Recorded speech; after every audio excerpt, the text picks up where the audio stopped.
Olá, muito boa noite para você. A gente começa o RN2 deste sábado falando sobre um torcedor do ABC de 26 anos que foi morto com um tiro na cabeça durante uma grande confusão que aconteceu ontem à noite nas ruas de Ponta Negra, antes, durante e depois da partida entre ABC e Sport no Frasqueirão. As torcidas do ABC e do Sport de Recife brigaram no meio da rua. Moradores da região se assustaram com o barulho dos tiros e das bombas. Motoristas pararam no meio da rua e assistiram ao conflito entre policiais e torcedores.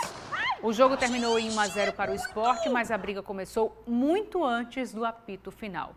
São cenas lamentáveis.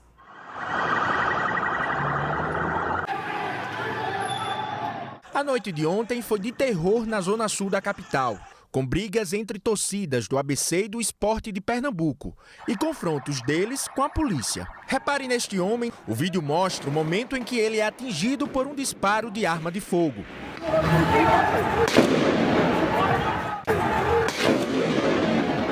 Segundos depois, algumas pessoas se aproximam do homem caído e o seguram pelos braços e pernas, levando ele para o outro lado da rua. A vítima de disparo de arma de fogo tinha 26 anos, Leonardo Lucas da Silva Carvalho. Segundo a família, ele morava na zona norte de Natal, no bairro de Pajuçara, era barbeiro, casado e deixa uma filha de 2 meses.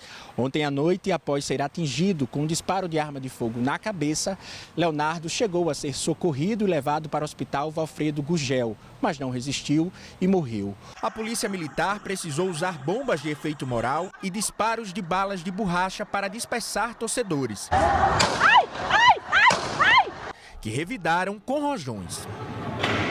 O barulho das bombas chamou a atenção de quem estava no estádio e foi ouvido em toda a região.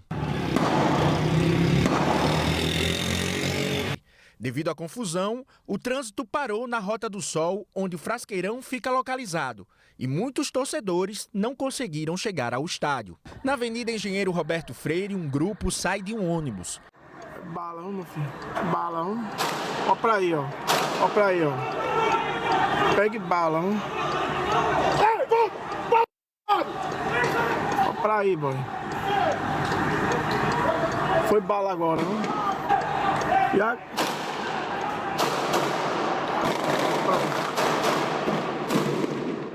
Alguns pularam das janelas. A polícia militar chega no local e tenta conter os torcedores, mandando eles voltarem para o ônibus. Os PMs usaram também de golpes de cacetetes e disparo de bala de borracha.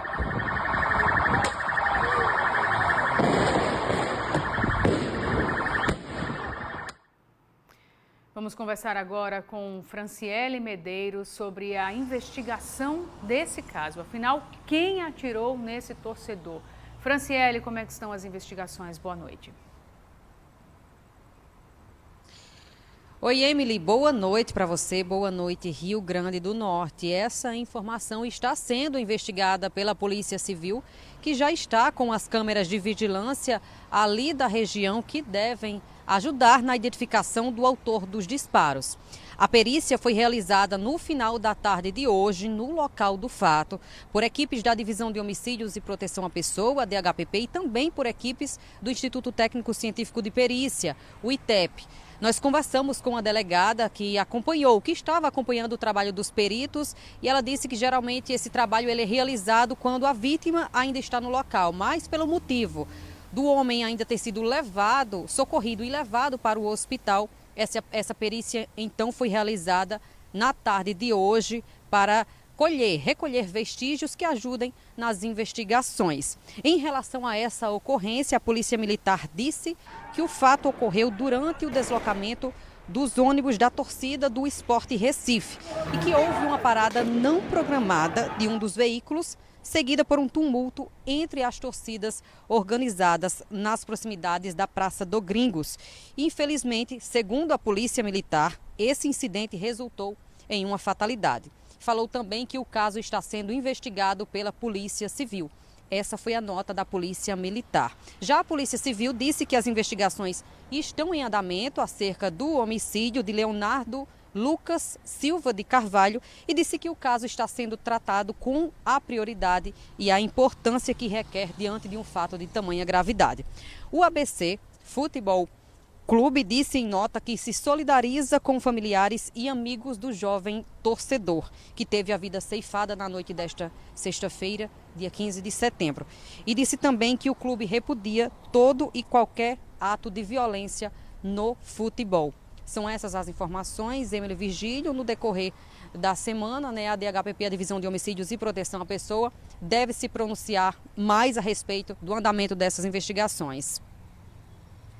Obrigada, Franciele, pelas informações, pela participação aqui no RN2. A gente segue falando ainda sobre as confusões de ontem, porque ainda durante a partida, um policial militar de Pernambuco foi preso. Segundo a polícia aqui do Rio Grande do Norte, ele estava no meio da torcida do esporte e foi preso por atirar durante uma briga entre torcidas organizadas de ABC e esporte. Até policial militar estava no meio da confusão e foi preso também pela polícia aqui do Rio Grande do Norte. Quem conta os detalhes para a gente é Sérgio Henrique Santos. Boa noite, Sérgio. Pois é, Emily, boa noite para você, boa noite a todos. Que confusão, né? Uma série de confusões, teve briga antes, teve briga depois. A noite realmente foi muito tensa ontem nos arredores do Frasqueirão e teve até a prisão desse policial militar de Pernambuco.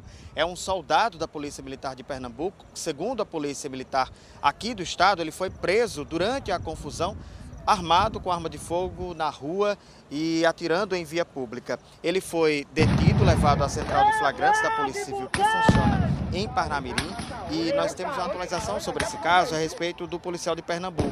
A Polícia Civil informou que ele é PM, ele é soldado da PM, melhor dizendo, em Pernambuco, foi autuado por disparos em via pública. O policial foi detido, pagou uma fiança e depois, posteriormente, ele foi liberado. A arma de fogo que ele utilizava ontem na saída, na parte externa do Frasqueirão, ela foi apreendida e vai ser periciada. Durante essa confusão toda, a gente acompanha aí na reportagem, vários tiros, balas de borracha. Lá na frente do Frasqueirão houve um reforço do policiamento, mas infelizmente isso tudo não foi suficiente para evitar o pior, que foi a perda de uma vida. Emily. Muito obrigada, viu, Sérgio Henrique Santos. É muito grave o que aconteceu ontem, que a gente vê aí nas imagens que a gente mostrou agora ao longo desse início de RN2.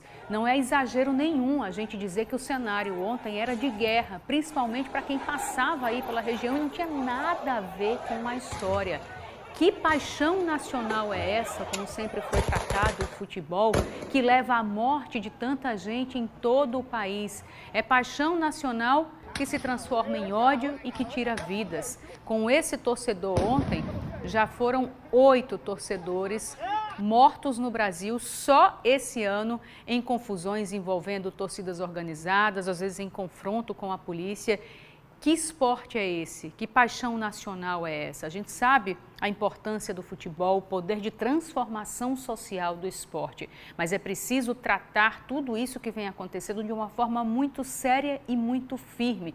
Nota de repúdio, me desculpe, mas tem efeito zero no combate ao que a gente vem acompanhando, ao que a gente vem vendo. Isso envolve todo mundo, envolve segurança pública, envolve educação, envolve os clubes de futebol também, que muitas vezes têm relações duvidosas com as torcidas organizadas. É preciso tratar isso com muita firmeza. Não é um mundo paralelo, não pode nem deve ser tratado como um mundo paralelo. Um torcedor morrer com um tiro na cabeça e a polícia militar emitir uma nota e falar em fatalidade. Fatalidade, um tiro na cabeça? Fatalidade é você andar na rua, uma árvore cair na sua cabeça, você está no meio da rua, ser atingido por um raio. Agora, um tiro na cabeça não pode ser tratado como fatalidade. E é essa fatalidade que gera a impunidade, que aí é um problema muito mais complexo no nosso país, que infelizmente estimula outros crimes como esse que a gente viu. Não foi a primeira vez, provavelmente não vai ser a última. E antes a gente falava, quando morrer alguém, alguma coisa vai ser feita. Ninguém vai tomar uma atitude até a morte de alguém. A morte parece que não incomoda mais ninguém, parece que não choca mais ninguém, porque só esse ano já são 8 mortes e está tudo certo? Cadê o nosso poder também de indignação? A gente não pode tratar isso com normalidade, apesar de estar se tornando, infelizmente, cada vez mais comum. Vamos ver agora a reportagem que Sérgio Henrique Santos preparou para a gente ainda sobre esse assunto na tarde de hoje. No dia seguinte, à noite de tiros, correria e morte, moradores e comerciantes tentam voltar à rotina em Ponta Negra. O gaúcho Weimar, de 83 anos, acordou assustado ontem à noite. Me assustei, eu não sabia. Nunca me passou pela cabeça que fosse só uma guerra de torcida, né? Pensei, puxa, que será que está acontecendo? Aí aquela turma que veio correndo pela engenheiro Roberto Freire, tinha uns sem camisa e tudo, mas eles não estavam armados, era uma turma grande de adolescentes, gente jovem, bem jovem mesmo. Tinha uns 30 mais ou menos. Coisa de terror mesmo, cena de terror.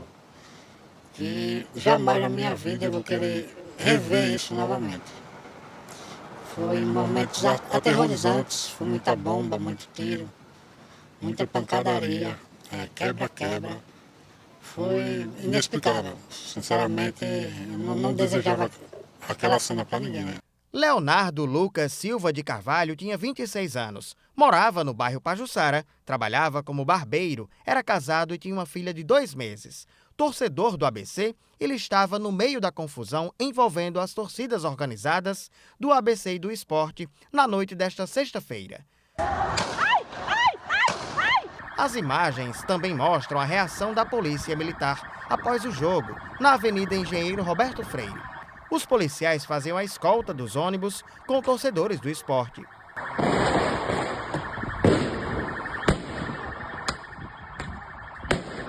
Este é o momento em que Leonardo é atingido na cabeça por um disparo de arma de fogo à distância. Ficaram lá zoando e do nada houve estampida de tiro. Daí foi fatal. O primeiro ouvi, o segundo ouvi, o terceiro eu vi só quando o rapaz caiu.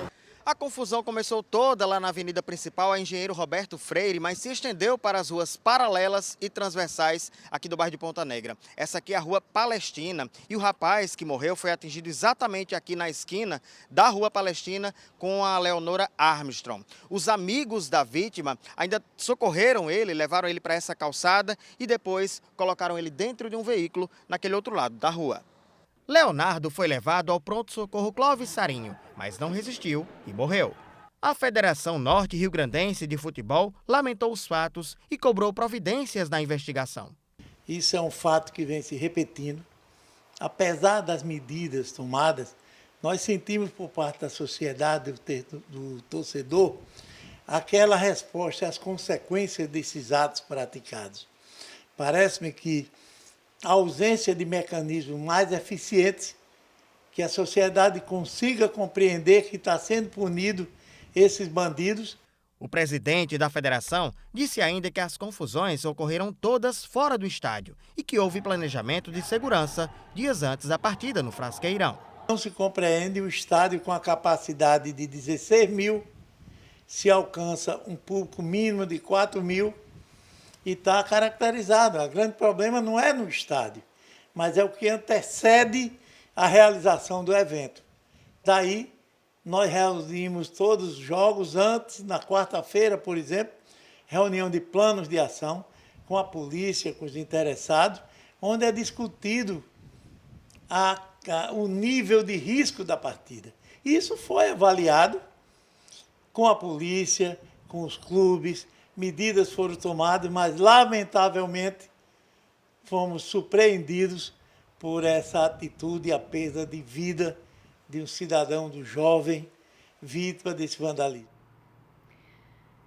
Parece que o planejamento na prática não funcionou, porque quem passou pela região ontem, antes, durante e depois da partida, ficou em pânico, com tanto tiro, com tanta bomba, com tanta confusão, gente correndo para um lado e para o outro, como você viu na Avenida Engenheiro Roberto Freire, que é um dos principais corredores turísticos da cidade.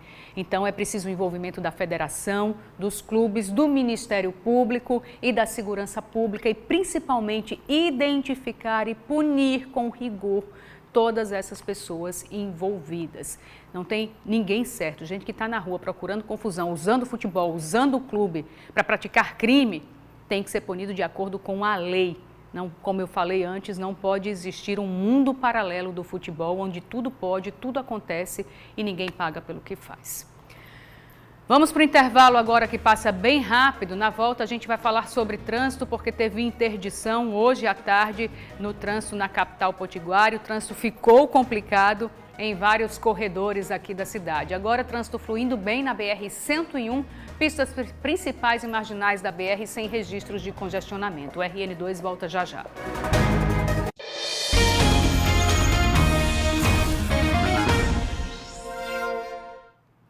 RN2 de volta. A Prefeitura de Natal deve apresentar um primeiro modelo para a ocupação provisória da Praia da Redinha. Os trabalhadores estão na expectativa porque querem voltar ao trabalho. Fim de tarde na Praia da Redinha, com banhistas, turistas e quem tem o olhar mais atento também percebe na areia alguns vestígios dos quiosques que foram demolidos pela Prefeitura este ano.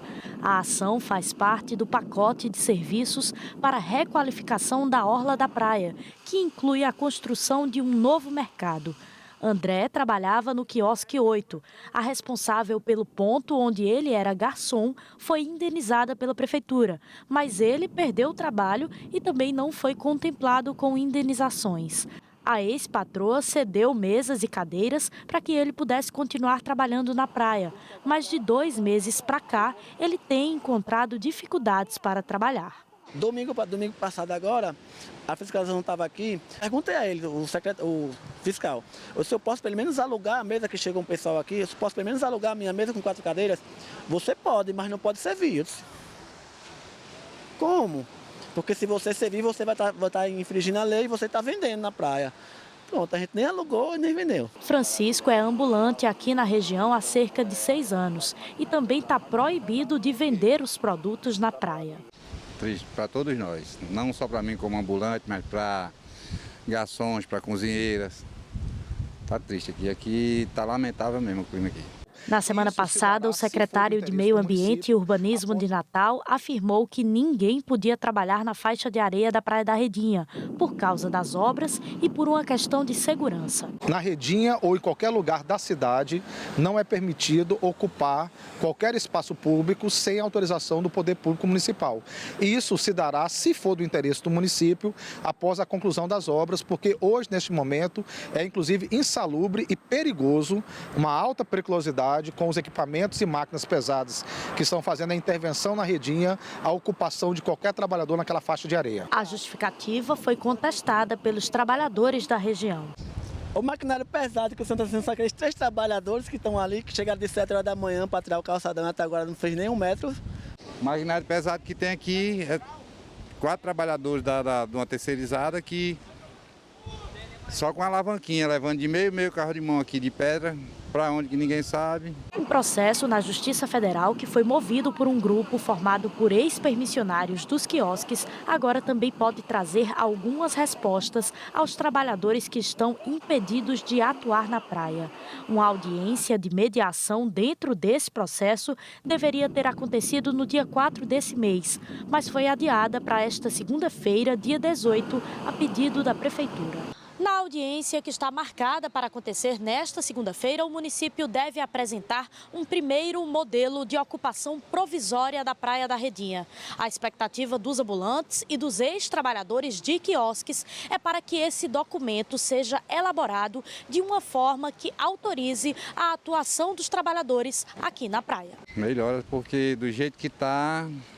Aqui está faltando só trazer só agora as esfinges e as pirâmides, lá do Egito para cá, porque o deserto está feito.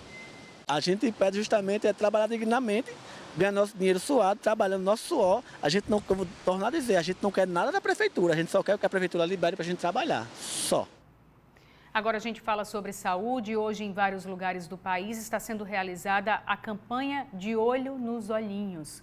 Uma iniciativa do apresentador Tiago Leifert e da esposa dele, depois que eles descobriram que a filha tinha desenvolvido um câncer no olho aos 11 meses de vida.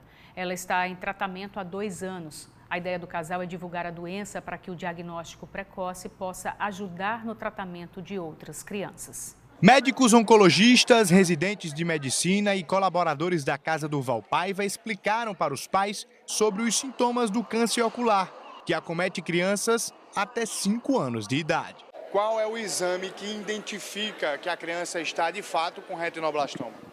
Então, um simples teste do olhinho, que é o exame que a gente orienta a fazer desde quando a criança, depois que ela nasce, e o ideal é que seja feito sempre, principalmente no primeiro ano de vida, já é um exame que pode ligar o alerta para um retinoblastoma. Fernando Campos é filho do fundador da Casa Durval Paiva.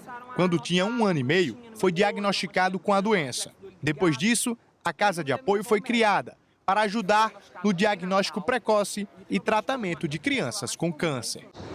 O diagnóstico precoce é fundamental para uma cura sem sequelas. Eu perdi a visão, fiquei cego, sou muito bem resolvido com isso, sou super feliz, mas eu quero que as pessoas tenham a chance de se curar de uma forma, da forma mais tranquila possível. Isso é fundamental com o diagnóstico precoce. É uma campanha socioeducativa para chamar você, que é responsável por uma criança de 0 a 5 anos, atentem para os sinais e sintomas que aparecem nos olhos da sua criança e que pode ser um retinoblastoma. Esta campanha está sendo promovida pelo apresentador Thiago Leifert e sua esposa Dayana Garbim e acontece em todo o país. O objetivo dessa mobilização é trazer mais informações para os brasileiros a respeito do retinoblastoma, visto que, quando o casal descobriu que sua filha estava acometida deste câncer ocular, eles não tinham nenhuma informação do que se tratava a doença. Como a gente não tinha a menor ideia que essa doença existia, não tínhamos nenhuma informação, a nossa filha recebeu um diagnóstico tardio. Quando a gente descobriu, o tumor já estava bem avançado. E nós gostaríamos que nenhuma família passasse por isso novamente. Por isso a gente faz essa campanha, para alertar sobre a importância do diagnóstico precoce. Então a história é a seguinte: se você reparou um reflexo branco no olho da criança, normalmente em foto, vídeo sai vermelho. Se você reparou que está meio branco ou amarelado, se você reparou que a criança está com estrabismo, não o tempo inteiro, às vezes fica um pouquinho vesguinha, depois passa, procura um oftalmologista, procura ajuda. Fabiana, veio hoje aqui na ação, como foi que você ficou sabendo e por que você decidiu vir? Mídias sociais, eu acompanho o Thiago, aí vi o videozinho convidando a gente para participar da campanha. E eu tenho um bebezinho de 1 ano, sempre estou fazendo esse acompanhamento com ela, com o pediatra. Ela já fez teste do olhinho. Na luta contra o câncer, a informação para obter o diagnóstico precoce é fundamental. O diagnóstico precoce salva vidas e é muito importante para que as crianças tenham a sua saúde restabelecida da forma mais digna possível. A campanha de orientação segue até às 10 horas de hoje no 2º piso do Shopping Midway Mall. Hoje, ao longo de toda a tarde, o trânsito foi interditado em 8 vias no entorno da Arena das Dunas por causa da realização de uma meia maratona. Teve interdição também na Avenida Engenheiro Roberto Freire, via Costeira. A Polícia Rodoviária Federal fez a fiscalização com a Secretaria de Mobilidade Urbana para que o trânsito fluísse. A corrida aconteceu da 1 da tarde até às 7 horas da noite. A interdição aconteceu deste sábado. Vamos olhar então como é que está o trânsito agora, já que a tarde ficou bastante complicado na Avenida Engenheiro Roberto Freire, na BR-101, Salgado Filho, via Costeira também. O trânsito ficou complicado por causa das interdições. A gente está vendo aí um ângulo que mostra o trânsito bastante intenso na Avenida Engenheiro Roberto Freire em direção à Ponta Negra. Como vocês podem ver, não tem mais nenhuma interdição, mas há agora um fluxo bem intenso de veículos na Avenida Engenheiro Roberto Freire, principalmente em direção à praia de Ponta Negra. A gente se despede por hoje. Muito obrigada pela sua companhia. Tenham todos uma ótima noite, um ótimo fim de semana e até segunda-feira.